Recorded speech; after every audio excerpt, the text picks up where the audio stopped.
Sir ಇವಾಗ IPL ಇನ್ನೇನು ನಡೀತಾನೆ ಇದೆ. IPLಗೆ ಆಯ್ಕೆ ಆಗುವಂತಹ ಪ್ರಕ್ರಿಯೆ ಹೇಗಿರುತ್ತೆ ಅಂತ?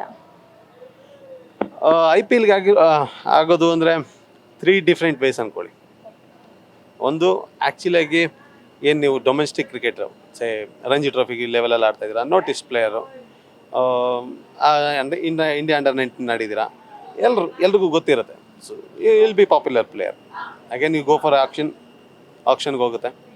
ಇನ್ನೊಂದು ಸೆಕೆಂಡ್ ವೇ ಅಂದರೆ ಟ್ಯಾಲೆಂಟೆಂಟ್ ಅಂತ ಮಾಡ್ತಾರೆ. ಎವ್ರಿ ಇಂಡಿವಿಜುವಲ್ ಟೀಮ್ ಮೇಲೆ ಹೋಗುತ್ತೆ ಅದು ಯಾವ ರೀತಿ ಮಾಡ್ತಾರೆ ಅಂತ. ಟ್ಯಾಲೆಂಟೆಂಟ್ ಅಂತ ಅಕ್ರಾಸ್ ದ ಇಯರ್ ಹುಡುಕ್ತಾ ಇರ್ತಾರೆ ಪ್ಲೇಯರ್ಸ್, ಯಾರ್ದು ಹೊಸ ಪ್ರತಿಭೆ ಯಾರು ಸಿಗ್ಬೋದಾ ಅಂತ. ಟ್ಯಾಲೆಂಟ್ ಸ್ಕ್ವಾಡ್ಸ್ಗಳಿರ್ತಾರೆ, ಟ್ಯಾಲೆಂಟ್ ಸ್ಕೌಟ್ಗಳಿರ್ತಾರೆ. ಅವ್ರ ಕೆಲಸನೇ ಅದು. ಅಕ್ರಾಸ್ ಇಂಡಿಯಾ, ಅಕ್ರಾಸ್ ವರ್ಲ್ಡು ಯಾವುದು ಹೊಸ ಫೇಸು, ಹೊಸ ಫ್ರೆಶ್ನೆಸ್ ಏನಿದೆ ಕ್ರಿಕೆಟರಲ್ಲಿ ಅದನ್ನು ಹುಡುಕ್ತಾ ಇರ್ತಾರೆ. ಸೊ ಅಂಥವ್ರ ಕೈಗೆ ಸಿಕ್ಕಿದ್ರೆ ಅಲ್ಲಿಂದ ನೀವು ಇದು ಆಕ್ಷನ್ಗೆ ಬರೋ ಚಾನ್ಸಸ್ ಜಾಸ್ತಿ ಇದೆ. ಇನ್ನೊಂದು ವೇ ಅಂದರೆ ಅಗೇನ್ ನೆಟ್ಸ್ ಬೌಲಿಂಗ್ ಅಂತ ಕರೀತಾರೆ. ಔಟ್ಸ್ಟ್ಯಾಂಡಿಂಗ್ ಬೌಲಿಂಗ್ ಏನಾರು ಇದ್ದರೆ ಒಂದು ಚಾನ್ಸಸ್ ಸಿಗ್ಬೋದು. ಅದಕ್ಕೆ ಎಕ್ಸಾಂಪಲ್ಸ್ಗಳಿದೆ. ನೆಟ್ ಬೌಲಿಂಗ್ ಅಂತ ಹೋದವ್ರೆ end of the day matches ಆಡಿ ಇಂಡಿಯಾ ಕೂಡ ಆಡಿದ್ದಾರೆ. ಸೊ ಇದು different ways of getting into IPL team. Sir ಇವಾಗ ಕ್ರಿಕೆಟಲ್ಲೂ ಕೂಡ ಏನಾದರೂ ಪಾಲಿಟಿಕ್ಸ್ ಇರಬಹುದಾ? ಪಾಲಿಟಿಕ್ಸ್ ಎಲ್ಲಿಲ್ಲ. ಪಾಲಿಟಿಕ್ಸ್ ನೀವು ಇಂಡಿಯನ್ಸ್ ಅಂದರೆ ಮನೆಯಲ್ಲೂ ಇದ್ದೇ ಇರುತ್ತೆ. ಬಟ್ ದಿಸ್ ಯಾವಾಗಲೂ ಇರುತ್ತೆ ಅಂತಲೇ ಹೇಳೋಕ್ಕಾಗಲ್ಲ. It's unpredictable. ಇದು ನಾವು ಹಂಗಿದೆ ಅಂತ ಇವತ್ತು ನಾವು ಹೋಗಲಿಲ್ಲ ಅಂದರೆ, ಅಲ್ಲಿವರೆಗೂ ರೀಚ್ ಆಗಲಿಲ್ಲ ಅಂದರೆ ಆ ಟೈಮಲ್ಲಿ ಇರುತ್ತೋ ಇರಲ್ವೋ. ಆಯಿತಾ? ಇಟ್ಸ್ ಸ್ಮಾಲ್ ಥಿಂಗ್ಸಲ್ಲೇ ಇರುತ್ತೆ politics. It's not a big thing. Ground ಲೆವೆಲಲ್ಲಿ ಎಸ್ ಯು ಕ್ಯಾನ್ ನೋಡ್ಬೋದು. ನೀವು ಗ್ರೌಂಡ್ ಲೆವೆಲಲ್ಲಿ ಅಂದರೆ ಇಲ್ಲಿ ನೀವು ಕಲಿತೀರಾ, ಕ್ಲಬ್ ಕ್ರಿಕೆಟ್ ಆಡ್ತೀರಾ, ಅಲ್ಲಿ ಚಿಕ್ಕ ಪುಟ್ಟ ಇದ್ದೇ ಇರುತ್ತೆ. ಬಟ್ ನೀವು ಸ್ಟೇಟ್ ಲೆವೆಲ್ಗೆ ಬಂದಮೇಲೆ ನಿಮ್ಗೆ ಅಷ್ಟು ಈಸಿ ಅಲ್ಲ. It's a process. There is a law for ಎಲ್ಲ ಅದನ್ನೆಲ್ಲ ಕಂಟ್ರೋಲ್ ಮಾಡೋದಕ್ಕೆ. ಸೊ ಗ್ರೌಂಡ್ ಲೆವೆಲಲ್ಲಿ ಚಿಕ್ಕ ಪುಟ್ಟ ಆಗ್ತಾನೆ ಇರುತ್ತೆ. ಸೊ ನೀವು ಎಲ್ಲೇ ಹೋದ್ರೂ ಇದ್ದೇ ಇರುತ್ತೆ. ಬಟ್ ಇಲ್ಲಿ ಸ್ವಲ್ಪ ಕಮ್ಮಿ ಇದೆ. ಅದು ಎಸ್ಪೆಷಲಿ ನಮ್ಮ ಕರ್ನಾಟಕದಲ್ಲಿ ಅಂತ ಹೇಳ್ಕೊಳ್ಳೋಕ್ಕೆ ಖುಷಿ ಆಗುತ್ತೆ. ಸರ್ ಸಪೋರ್ಟ್ ಹೇಗಿರಬೇಕು ಅಂತ ಒಬ್ಬ ಕ್ರಿಕೆಟರ್ಗೆ? As a parent, okay, parent support actually ಅದ್ರ ಬಗ್ಗೆ ಒಂದು ಟಾಪಿಕ್ ಮಾಡಿಟ್ಟಿದ್ದೀನಿ.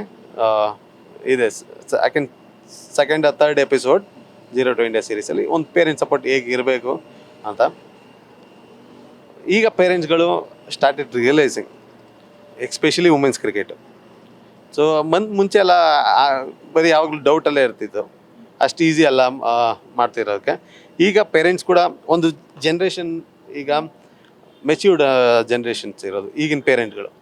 ಸೊ ಹಳೆ ಪೇರೆಂಟ್ಗಳು ಇವಾಗಿನ ಮಕ್ಕಳು 20 ವರ್ಷ ಇದ್ದಾರೆ ಅಂದರೆ, ಹಳೆ ಪೇರೆಂಟ್ಸು ಸ್ವಲ್ಪ ಅವ್ರ ಮೈಂಡ್ಸೆಟ್ಟೇ ಡಿಫ್ರೆಂಟ್. ಸೊ ಫೈನಾನ್ಷಿಯಲ್ ಇಶ್ಯೂಸು ಇರುತ್ತೆ. ಫೈನಾನ್ಷಿಯಲ್ ತೊಂದರೆ ಇಲ್ಲ ಅಂದರೆ ಏನು ಪರವಾಗಿಲ್ಲ. Will be worried about educations only.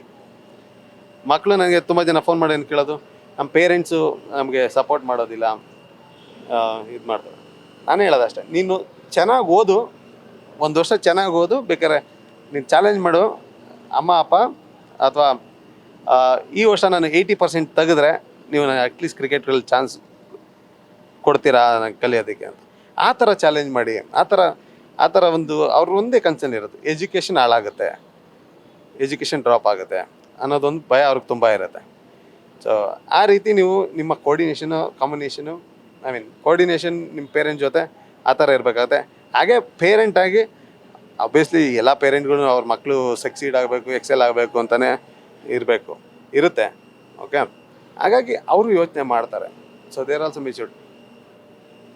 ಈಗ ಒಂದು ಪೇರೆಂಟು ಆಲ್ರೆಡಿ ಕ್ರಿಕೆಟ್ ಬ್ಯಾಕ್ಗ್ರೌಂಡಿಂದ ಇರೋರಿಗೆ ಅದೇನು ವಸ್ತು ಏನಲ್ಲ.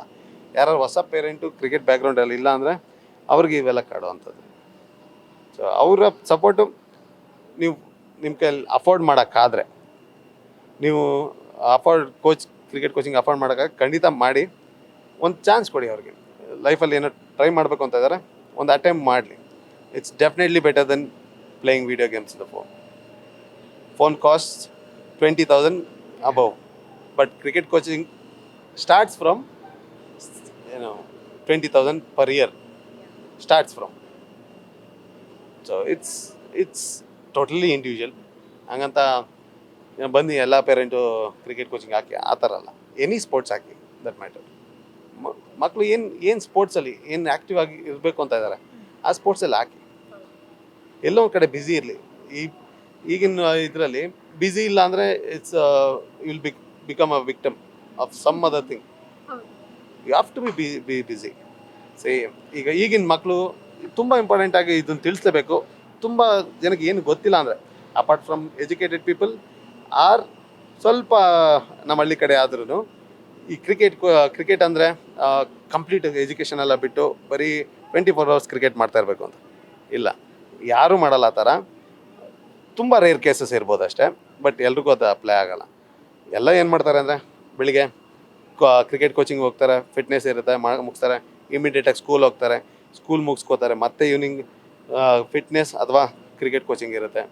ಈವ್ನಿಂಗ್ ಹೋಗಿ ಎಕ್ಸ್ಟ್ರಾ ಟ್ಯೂಷನ್ ಬೇಕು ಅಂದರೆ ಟ್ಯೂಷನ್ಸ್ ತೊಗೋತಾರೆ, ಅಥವಾ ಅವರೇ ಖುದ್ದಾಗಿ ಓದ್ಕೊಂಡು ಮುಗಿಸ್ತಾರೆ. ಇದು ರೂಟೀನ್. ಅಷ್ಟು ಬ್ಯುಸಿ ಇರುತ್ತೆ ಅವ್ರ ಸ್ಕೆಡ್ಯೂಲು. ಅವ್ರಿಗೆ ಎಕ್ಸ್ಟ್ರಾ ಟೈಮೇ ಇಲ್ಲ ಅವ್ರಿಗೆ ಎಕ್ಸ್ಟ್ರಾ ಯೋಚನೆ ಮಾಡೋದಕ್ಕೆ. ಸೊ ಆ ಥರ ಒಂದು ಫೋಕಸ್ಸು ತುಂಬಾ ಇಂಪಾರ್ಟೆಂಟ್ ಆಗುತ್ತೆ ಒಂದು ಈಗಿನ ಜನ್ರೇಷನಲ್ಲಿ ಮೇಂಟೈನ್ ಮಾಡೋದಕ್ಕೆ. ಎಜುಕೇಷನ್ ಮತ್ತು ನಿಮ್ಮ ಪ್ಯಾಷನ್, ಕ್ರಿಕೆಟ್ ಆಗಿರ್ಬೋದು, ಎನಿ ಸ್ಪೋರ್ಟ್ಸ್ ಆಗಿರ್ಬೋದು. ಸೊ ಆ ಥರ ಒಂದು ಕೂತ್ಕೊಂಡು ನೀವು ಫ್ಯಾಮಿಲಿಯಲ್ಲಿ ನೀವು ಡಿಸ್ಕಸ್ ಮಾಡೋದ್ರಿಂದ ಅದು ನಿಮಗೆ ಬೆಟರಾಗಿ ನಿಮಗೆ ಹೆಲ್ಪ್ ಆಗುತ್ತೆ. ಎಸ್ಪೆಷಲಿ ನಮ್ಮ ಹಳ್ಳಿ ಕಡೆ ಆದರೆ ಅಷ್ಟೊಂದು ಹತ್ರ ಇರಲ್ಲ. ರಿಯಲ್ ಇಶ್ಯೂ ಇಸ್ ಪೇರೆಂಟ್ಸ್ ಏನು ಸೇರಿಸಲ್ಲ ಅಂತ ಅಲ್ಲ, ಹತ್ರ ಇಲ್ಲ. 30 ಕಿಲೋಮೀಟ್ರ್ ಟ್ರಾವೆಲ್ ಮಾಡಬೇಕು, 40 ಕಿಲೋಮೀಟ್ರ್ ಟ್ರಾವೆಲ್ ಮಾಡಬೇಕು. ಸೊ ಟ್ರಾವೆಲ್ ಎಕ್ಸ್ಪೆನ್ಸಸ್ ಬರುತ್ತೆ. ಸುಮ್ಮನೆ ಹೇಳ್ತಿರೋದು, ಅದು ಹೋಗಿದ್ದು ಬರೋಷ್ಟೊಳಗೆ ಸುಸ್ತಾಗ 1 hour ಟೈಮ್ ಅಲ್ಲೇ ಸ್ಪೆಂಡ್ ಆಗೋಗುತ್ತೆ. ಸೊ ಪ್ರಾಬ್ಲಮ್ ಹತ್ರ ಇಲ್ಲದೆ ಇರೋದು ಪ್ರಾಬ್ಲಮ್. ಮಕ್ಕಳನ್ನ ಕೋಚಿಂಗ್ ಕಳಿಸ್ತಾ ಇಲ್ಲ ಅಂತಲ್ಲ, ಹತ್ರ ಇಲ್ಲದೆ ಇರೋದು one of the main issues.